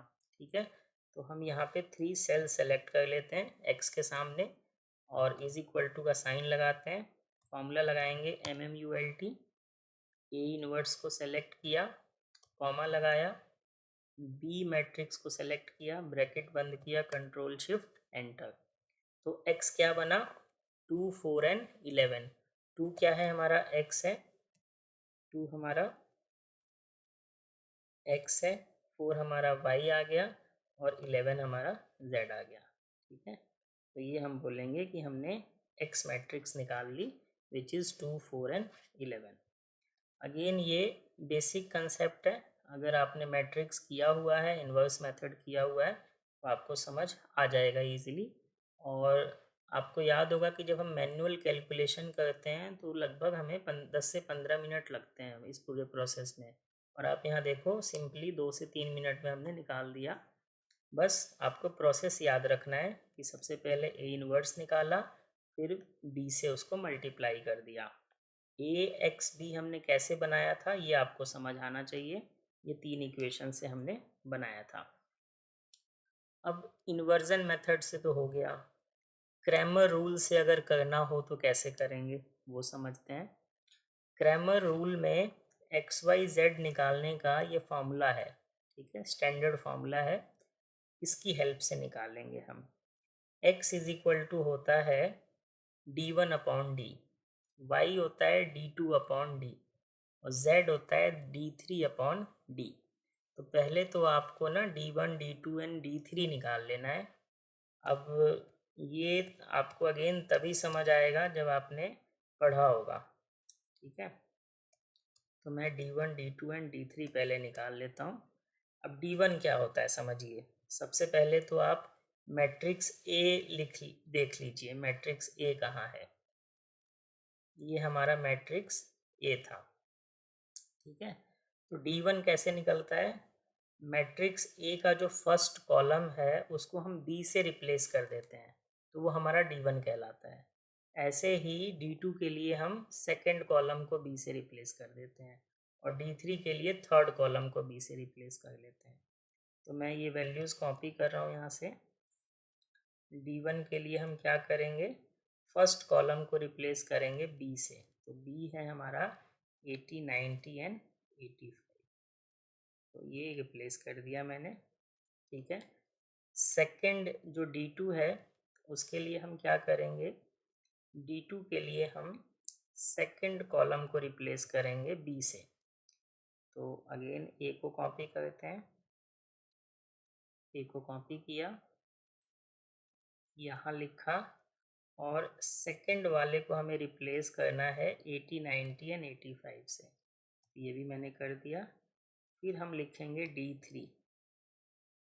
d3 में भी क्या होगा, अगेन ए लिख लो as it is, matrix a लिख लो और थर्ड कॉलम को हम रिप्लेस करेंगे किससे, 80, 90 एंड 85। ये हमारा स्टैंडर्ड प्रोसीजर है, ये आपको समझ आ जाएगा अगर आपने क्रैमर रूल पढ़ा हुआ है, ठीक है। अब देखिए तीनों मैट्रिक्स हमने बना ली, एक को नाम दिया d1, एक को नाम दिया d2 और एक को नाम दिया d3। अब इन तीनों का हमें चाहिए होता है डिटर्मिनेंट वैल्यू, ठीक है। Determinant of d1, determinant of d2 and determinant of d3। तो अब हमें ये निकालना है, मैं यहाँ पे लिख लेता हूँ। डिटर्मिनेंट ऑफ d1 चाहिए यहाँ पे मुझे, यहाँ पे चाहिए डिटर्मिनेंट ऑफ d2 और यहाँ पे चाहिए डिटर्मिनेंट ऑफ d3, ठीक है। अब ये कैसे निकलेगा, डिटर्मिनेंट निकालना अभी बताया था मैंने आपको, is equal to M D term और जिस मैट्रिक्स का निकालना है उसको सेलेक्ट कर लो, ब्रैकेट क्लोज एंटर। तो ये आ गया -350। इसका कैसे निकलेगा, M D term second d2 को सेलेक्ट कर लो, ब्रैकेट क्लोज एंटर, -700 आया। और इसका कैसे निकलेगा, एम डी टर्म और थर्ड वाले को सेलेक्ट कर लो, ब्रैकेट क्लोज एंटर, ठीक है। तो एक का आ गया -350, एक का आ गया -700 और एक का आ गया 1925। d1, d2, d3। एक चीज़ रह गई, हमें ना डी भी चाहिए, ठीक है। तो डी भी लिख लेते हैं, यहाँ मैं कहीं पे डी लिख लेता हूँ। अब डी कैसे बनेगा, तो डी होता है सिंपली जो मैट्रिक्स ए है उसका डिटर्मिनेंट। तो मैट्रिक्स ए कहाँ था हमारा, ये मैट्रिक्स ए था, इसको कॉपी करके ले आता हूँ मैं नीचे और इसको मैं लिख लेता हूँ डी के सामने। ये डी आ गया। अब डी क्या है, डिटर्मिनेंट ऑफ ए, तो इसका भी डिटर्मिनेंट निकाल लेते हैं, एम डी टर्म। ये 9 सेल्स को सेलेक्ट करो,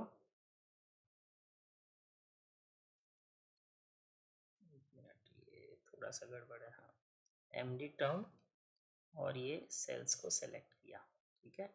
एंटर मारा, is equal to M D term bracket close enter. तो ये 175 आया, ठीक है। अब वापस फॉर्मूले पे चलते हैं, थोड़ा सा ध्यान से समझना आप लोग। देखो x क्या था, x था d1/d, मतलब डिटर्मिनेंट ऑफ d1/d। तो यहाँ पे हम क्या करेंगे, फॉर्मूला लगाते जाते हैं। x कैसे निकलेगा, इसको मुझे डिवाइड करना है d से, तो हम यहाँ सेल रेफरेंसिंग देंगे, हम इज इक्वल टू का साइन लगाएंगे, ये फिर डिवाइड का साइन, फिर कौन सा सेल चाहिए मुझे, d की वैल्यू ये, और एंटर दबा देंगे। तो ये 2 आ गया, ऐसे यहाँ पे सेल रेफरेंसिंग देंगे, ये किससे बना है, D2 से, तो D2 का वैल्यू ये है, डिवाइड का साइन और डी हमारा अगेन 175 पे कर्सर लाके एंटर प्रेस कर देंगे, तो ये 4 आ गया। फिर डी जेड कैसे निकला है, D3/D, तो जेड के लिए अगेन इज इक्वल टू का साइन लगाओ, D3 की वैल्यू 1925, डिवाइड का साइन और सेलेक्ट कर लेंगे जाके ये डी की वैल्यू और अगेन एंटर, तो आंसर क्या आ गया मेरा 2411 क्रैमर रूल से। और आप देखेंगे इनवर्स से भी आंसर यही आया था। तो प्रेजेंटेशन आपको ध्यान रखना है कैसे प्रेजेंट करना है, जैसे मैंने यहाँ किया है वैसे ही आप करना। आप पहले D1 लिखना, D1 किससे बना है वो मैंने आपको तरीका बताया, ठीक है, इसको मार्क कर देना, जैसे मैंने इसको D1 को मार्क कर दिया, ऐसे ही D2 को मार्क कर देना। प्रेजेंटेशन के मार्क्स आपको ज़रूर मिलेंगे एक्स्ट्रा, ठीक है। D2 को मार्क कर दिया, देन D3 को मार्क कर दिया। अब D1, D2, D3 कैसे बना वो आपको समझ आ गया होगा। फिर हमने इनका डिटर्मिनेंट वैल्यू निकाल लिया, determinant of D1, determinant of D2, determinant of D3। फिर मुझे एक D भी चाहिए, D मैट्रिक्स। D कैसे आया, सिंपली A से आया है, ठीक है, तो इसका भी हमने डिटर्मिनेंट निकाल दिया। और फिर ये 3 फॉर्मूले मेरे पास, इनमें रखता चला गया, तो ये निकल गया। तो ये हो गया आपका लीनियर इक्वेशन का क्वेश्चन, ठीक है, with the help of inversion method and with the help of Cramer's rule. अब हम एक लास्ट एग्जांपल करते हैं, ठीक है, और इस वीडियो को मैं बस इस एग्जांपल के बाद रोक दूंगा। LPP की मैं वीडियो अलग से बना के डालूंगा, क्योंकि ये वीडियो थोड़ी सी लंबी हो रही है, तो इसको हम यहीं पे क्लोज करेंगे। बस ये एग्जांपल नंबर 13 समझिए। अब एग्जाम्पल नंबर 13 जो है ये मॉडिफाइड क्वेश्चन है, मैंने इसमें थोड़ा सा मॉडिफिकेशन किया है। और इसमें ना आपको 4 पॉइंट पूछे गए थे क्वेश्चन में, 3 पूछे गए थे बेसिकली जो बुक में क्वेश्चन है, मैंने चौथा पॉइंट ऐड किया है इनवर्स समझाने के लिए। तो इसको समझते हैं, क्वेश्चन क्या गिवन है, देखो आपको एक मैट्रिक्स गिवन है, मैट्रिक्स ए, ठीक है। मैट्रिक्स ए में क्या बोला गया आपको कि हम ना 3 प्रोडक्ट बना रहे हैं, P1, P2 एंड P3, ठीक है। तीनों को बनाने में 3 टाइप का मटेरियल लगता है, M1, M2 एंड M3, ठीक है। तो P1 को बनाने में 2 यूनिट्स ऑफ M1 लग रहा है, 3 यूनिट्स ऑफ M2 लग रहा है एंड 1 यूनिट ऑफ M3 लग रहा है। सिमिलरली P2 को बनाने में 4 units of M1, 2 units of M2 और 5 यूनिट्स ऑफ M3 लग रहा है। P3 को बनाने में 2 units of M1, 4 units of M2 and 2 units of M3 लग रहा है।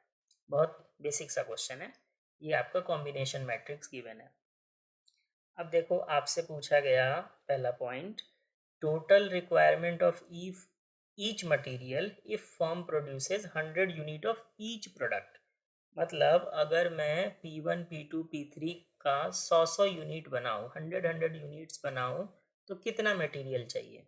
अब अगेन इसको लेमैन टर्म्स में समझो, आपको पता है कि 1 यूनिट बनाने में कितना मटेरियल लग रहा है और आपको 100 यूनिट्स बनाना है, तो आंसर कैसे आएगा, number of units produced into per unit requirement, तो टोटल रिक्वायरमेंट आ जाएगी, वही पूछा गया है टोटल रिक्वायरमेंट। तो टोटल रिक्वायरमेंट कैसे निकलेगा, टोटल रिक्वायरमेंट हमारा होगा number of units produced into per unit material requirement. अगर सिंपल टर्म्स में समझे तो ऐसे ही निकल रहा है। तो रिक्वायर्ड मैट्रिक्स कैसे बनेगी, अगर मैं इस मैट्रिक्स को आउटपुट मैट्रिक्स से मल्टीप्लाई कर दूँ तो आंसर आ जाएगा। ये बस समझाने के लिए मैंने लिखा है, तो इसको मैं हटा देता हूँ। मतलब मैं अगर ए मैट्रिक्स को, ए मैट्रिक्स क्या है मेरा, यही है, तो अगर मैं ए मैट्रिक्स को मल्टीप्लाई कर दूं आउटपुट मैट्रिक्स से, ठीक है, आउटपुट मैट्रिक्स लिख लेते हैं। आउटपुट मैट्रिक्स क्या है, 100 यूनिट बनाना है सबका, तो 100 100 100, किस किस का 100, ये P1 है, ये P2 है, ये P3 है, ठीक है। तो अगर मैं ए को आउटपुट मैट्रिक्स से मल्टीप्लाई कर दूं तो टोटल मटेरियल रिक्वायरमेंट आ जाएगा। अब मल्टीप्लाई करने के लिए अगेन आपको रूल्स याद रखने हैं, ठीक है। रूल्स क्या कहता है, पहला कि ऑर्डर चेक करो, तो इसका 3/3 है, इसका 3/1 है, तो पहला ऑर्डर तो फुलफिल हो गया। बट मैंने आपको एक चीज़ और बताई थी, याद करो, यहाँ पे जो चीज़ आ रहा है हॉरिजॉन्टली वो यहाँ वर्टिकली होना चाहिए, तो ऐसा तो नहीं हो रहा। तो हमें क्या करना है, ये दो मैट्रिक्स को हम तभी मल्टीप्लाई कर पाएंगे, सही आंसर तभी निकल पाएगा। होने को तो मल्टीप्लाई हो जाएगा बट सही आंसर नहीं आएगा। क्यों? क्योंकि देखो ये पी वाली रो है, प्रोडक्ट वाली रो, और ये प्रोडक्ट वाले कॉलम से ही मल्टीप्लाई हो जाएगा, तो गलत हो जाएगा। तो हमें क्या करना पड़ेगा, हमें इसको ना ट्रांसपोज करना पड़ेगा, तभी हम मल्टीप्लाई करेंगे। तो ट्रांसपोज का कैसे किया जाता है, आपको बताया था मैंने शुरू में। ट्रांसपोज करने के लिए हम जितने सेल में आंसर चाहिए उसको सेलेक्ट करेंगे, इज इक्वल टू लगाएंगे, ट्रांसपोज का फंक्शन लिखेंगे, और जिसका ट्रांसपोज चाहिए उस मैट्रिक्स को सेलेक्ट कर लेंगे, कंट्रोल शिफ्ट एंटर, तो ये ट्रांसपोज हो गया। अगर आप फॉर्मूला नहीं लगाना चाहते तो मैनुअली कर लो। मैनुअली कैसे करोगे, देखो ये रो में है 2/2, रो में 2 3 1 है, तो ये कॉलम में 2 3 1 लिख लो। फिर इस रो में 4 2 5 है, तो इसको 4 2 5 लिख लो कॉलम वाइज। फिर यहाँ 2 4 2 है, तो इसको 2 4 2 ऐसे लिख लो। तो ये ट्रांसपोज हो गया, मैनुअली भी कर सकते हो।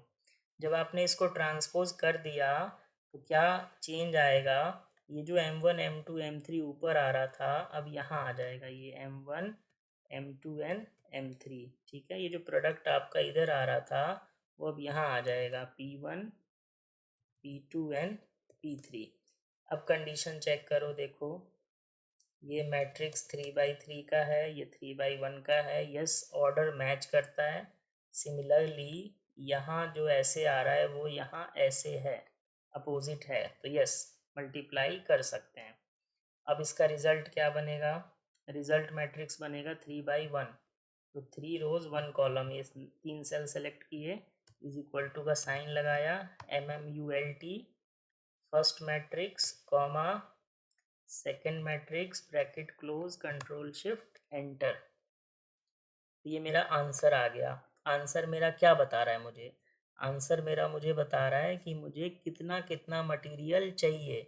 तो ये 800 M1 की रिक्वायरमेंट है, 900 M2 की रिक्वायरमेंट है, और 800 M3 की रिक्वायरमेंट है, ठीक है। तो इस मैट्रिक्स में हमें क्या मिल गया कि कितना कितना मुझे मटेरियल चाहिए। तो मैं यहाँ पे टाइप कर देता हूँ मटेरियल रिक्वायर्ड, ठीक है। ये हमारा पहला पॉइंट सॉल्व हो गया। आई होप आपको समझ आया हो, मैंने बहुत ही मतलब डिटेल में समझाया है, ठीक है। अब आ जाओ सेकेंड पॉइंट पे। सेकेंड पॉइंट में आपसे क्या पूछ रहा है क्वेश्चन, क्वेश्चन कह रहा है the per unit cost of each product if the per unit cost of material M1 M2 M3 are 5 10 and 5। अब आपको कहा जा रहा है कि अगर मुझे मटेरियल का खर्चा पता है तो एक प्रोडक्ट को बनाने में कितना खर्चा आएगा, ठीक है। तो अब इसको भी simply as a ordinary person सोचो कि कोस्ट कैसे निकलती है। कोस्ट निकलती है कि कितने प्रोडक्ट हमने, मतलब कितना मटेरियल हमने यूज़ किया एक प्रोडक्ट को बनाने में, क्योंकि मटेरियल का खर्चा पूछ रहा है ना। तो मटेरियल कितना लगा और मटेरियल कितने का कॉस्ट करता है। तो अगर मैं मटेरियल की रिक्वायरमेंट को मटेरियल के कॉस्ट से मल्टीप्लाई कर दूं तो पर यूनिट पर प्रोडक्ट खर्चा आ जाएगा मेरा। इन सिंपल टर्म्स आपको ये जो ए मैट्रिक्स है इसको मल्टीप्लाई करना है कॉस्ट मैट्रिक्स से। कॉस्ट मैट्रिक्स मतलब तीनों मटेरियल का कितना कितना कॉस्ट है। तो मैं लिख लेता हूँ, पहले तो ए मैट्रिक्स को यहाँ से कॉपी कर लेते हैं, ए मैट्रिक्स को कॉपी कर लेते हैं, ये किया हमने कॉपी। फिर अब मुझे कोस्ट मैट्रिक्स लिखना है, ठीक है। कोस्ट मैट्रिक्स कैसे बनेगा, तीनों के कोस्ट को लिख लो, M1 M2 M3 के कोस्ट को। तो ये है 5 10 एंड 5। मैं चेक कर लेते हैं, हाँ 5 10 5, ये कोस्ट मैट्रिक्स आ गया। अब देखो मेरा रिक्वायर्ड आंसर कैसे आएगा, अगर मैं ए को मल्टीप्लाई कर दूं कोस्ट से तो मुझे आंसर मिल जाएगा। अब मल्टीप्लाई करने के लिए अगेन चेक करेंगे रूल्स को, तो ऑर्डर इसका 3/3 है और इसका ऑर्डर 3/1 है, तो ऑर्डर तो ठीक है, ऑर्डर वाइज ठीक है। दूसरा हमें दूसरी कंडीशन देखनी है। अब ये कोस्ट किसका गिवन है, ये कोस्ट गिवन है M1 M2 और M3 का। तो यहाँ M1 M2 M3 ऐसे आ रहा है और यहाँ ऐसे आ रहा है, तो अगेन ये मल्टीप्लिकेशन पॉसिबल है। अब हमें पता है रिजल्ट मैट्रिक्स कितना बनेगा, ये 3/3 है और ये 3/1 है, तो रिजल्ट हमारा 3/1 बनेगा। तो 3 सेल को सेलेक्ट करेंगे, इज इक्वल टू का साइन लगाएंगे, MMULT matrix A comma cost matrix bracket close control shift enter. तो ये मेरा पर यूनिट खर्चा आ गया, मतलब प्रोडक्ट को बनाने में कितना कितना खर्चा आया। एक यूनिट P1 का बनाने में कितना खर्चा आया, एक यूनिट P2 का बनाने में कितना खर्चा आया और एक यूनिट P3 का बनाने में खर्चा कितना आया। तो ये हमारा सेकेंड पॉइंट सॉल्व हो गया क्वेश्चन का, इसको भी मार्क कर देता हूँ।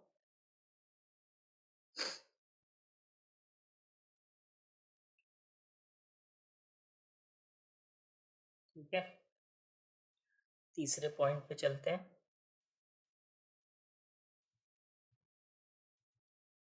क्वेश्चन का तीसरा पॉइंट आपसे कह रहा है the total cost of production if firm produces 200 units of each product। अब आपसे पूछा जा रहा है कि अगर हम 200 यूनिट बनाएं तीनों का तो कितना खर्चा आएगा। तो अगेन मल्टीप्लिकेशन यहाँ लगेगा। कैसे मल्टीप्लिकेशन लगेगा, number of units produced into per unit cost. ठीक है, अगर आपको बोला जाए एज ए ऑर्डिनरी पर्सन कि खर्चा बताओ प्रोडक्शन का क्या आया, तो आप क्या करोगे, कितने यूनिट प्रोड्यूस किया और एक यूनिट को बनाने में कितना खर्चा आया। तो ये जो मेरा थर्ड पॉइंट आया था ना, सेकंड पॉइंट सॉरी, ये मेरा प्रोडक्ट कोस्ट जो निकला था, तो अगर मैं प्रोडक्ट कोस्ट इस वाले मैट्रिक्स को मल्टीप्लाई कर दूं कितना कितना बनाया, तो मेरा आंसर आ जाएगा। ठीक है, तो पहले मैं लिख लेता हूं कि हमने कितना कितना बनाया। आउटपुट लिख लेते हैं, आउटपुट है हमारा 200 200 और 200। ठीक है, ये मेरा आउटपुट है, इतना इतना मैंने बनाया। तो अगर मैं इसको मल्टीप्लाई किससे कर दूं, कोस्ट से। ठीक है, कोस्ट मैट्रिक्स से, इसको भी मैं कॉपी करके ले आता हूँ।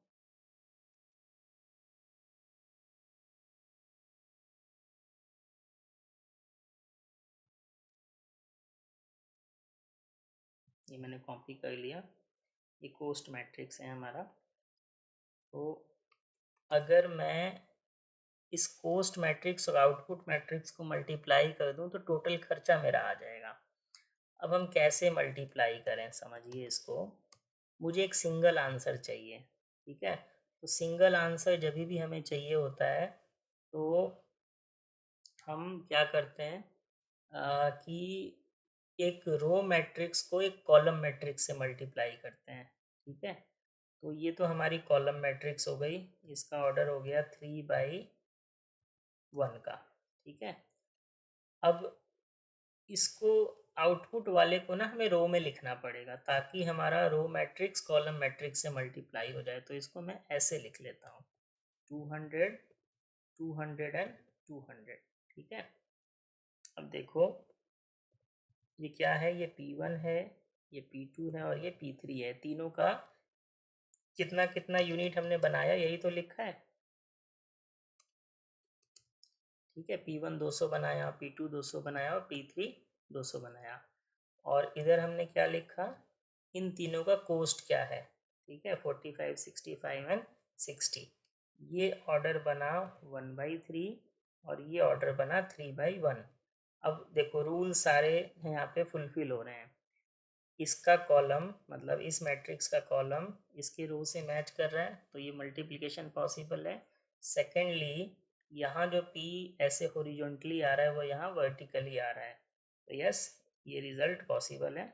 अब ऑर्डर क्या बनेगा इसका ऑर्डर बनेगा 1/1, ठीक है। तो इज इक्वल टू लिखा MMULT लगाया first comma second matrix bracket close enter, तो आंसर आ गया 34,000, ठीक है। तो ये 3 पॉइंट तो आपको समझ आ गए होंगे इजीली, क्योंकि यहाँ हमने सिंपली मल्टीप्लिकेशन फॉलो किया है तीनों में। अब हम चलते हैं चौथे पॉइंट पे, जो कि इस क्वेश्चन में एडिशन है, ये मेन बुक में नहीं है, ये एडिशन है।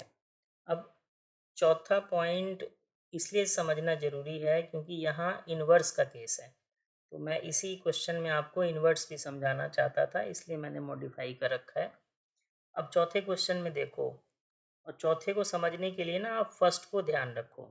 फर्स्ट में मैंने आपसे क्या पूछा था कि टोटल मटेरियल रिक्वायरमेंट क्या है अगर फर्म 100 यूनिट्स बना रहा है, तो हमने कैसे निकाला था, हमने कॉम्बिनेशन मैट्रिक्स को आउटपुट मैट्रिक्स से मल्टीप्लाई कर दिया था, तो मुझे क्या मिल गया था, मटेरियल रिक्वायरमेंट, ठीक है। ये पहला केस था। अब चौथा केस इसका जस्ट अपोजिट है। यहाँ पे क्या गिवन है, यहाँ पे आपको बोला गया है the number of each product that can be produced if firm has 1600, 1900 and 1700 units of M1, M2 and M3। तो यहाँ पे ध्यान से समझिए, मटेरियल रिक्वायरमेंट दे रखा है और आपसे क्या पूछ लिया कि number of each product that can be produced, मतलब आउटपुट पूछ लिया। अब इसको मैं समझाता हूँ आपको लिख के नीचे, यहाँ पे डिलीट नहीं कर रहा मैं, नीचे लिख के समझाता हूँ। देखो चौथे पॉइंट में आपको क्या कह रहा है,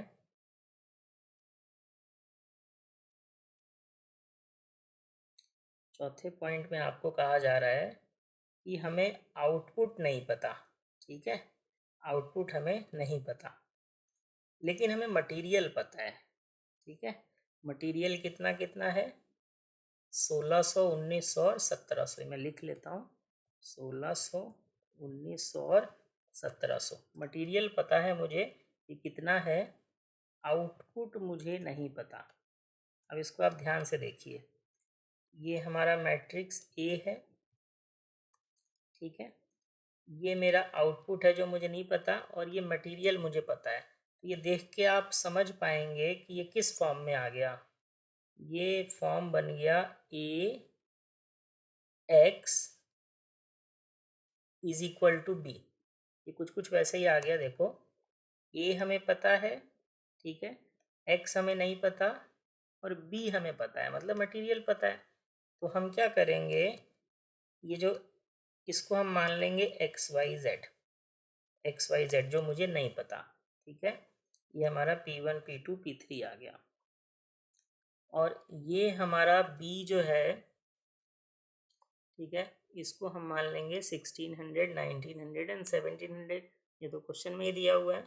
तो ये फोर्थ पॉइंट कैसे निकलेगा आपका, मल्टीप्लिकेशन से नहीं निकलेगा, ये इन्वर्स से निकलेगा, क्योंकि हमें ये पता है, ये मिसिंग है और ये पता है, तो ये फॉर्म बन गया a x is equal to b, जो हमने थोड़ी देर पहले करके बताया था आपको, a x is equal to b, ये इस फॉर्म में आ गया। और जब आपको यहाँ x निकालना होता है तो आप क्या करते हो, आप A इन्वर्स निकालते हो और उसको मल्टीप्लाई कर देते हो B मैट्रिक्स से, ठीक है, इसको मल्टीप्लाई कर देते हो B मैट्रिक्स से। तो वही यहाँ पे करेंगे, सबसे पहले हम A का इन्वर्स निकाल लेते हैं, ठीक है। अब देखो A का इन्वर्स निकालने के लिए हमें पता है कि A मैट्रिक्स हमारा 3/3 का है, 9 सेल्स हैं, तो 9 सेल सेलेक्ट करते हैं, ये लो 9 सेल सेलेक्ट किया, is equal to minverse लगा दिया, मिन वर्ड्स लगा के ये सेलेक्ट किया, bracket close enter, sorry control shift enter होना था, इज इक्वल टू लगाते हैं, पहले 9 सेल सेलेक्ट करो, is equal to minverse, ये सेलेक्ट करो, ब्रैकेट क्लोज करो, control shift enter, a inverse आ गया। अब इसको हमें मल्टीप्लाई किससे करना है, बी से।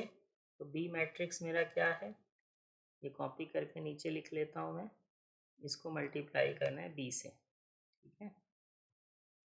ये आ गया बी और ये आपका था ए इनवर्स, ठीक है।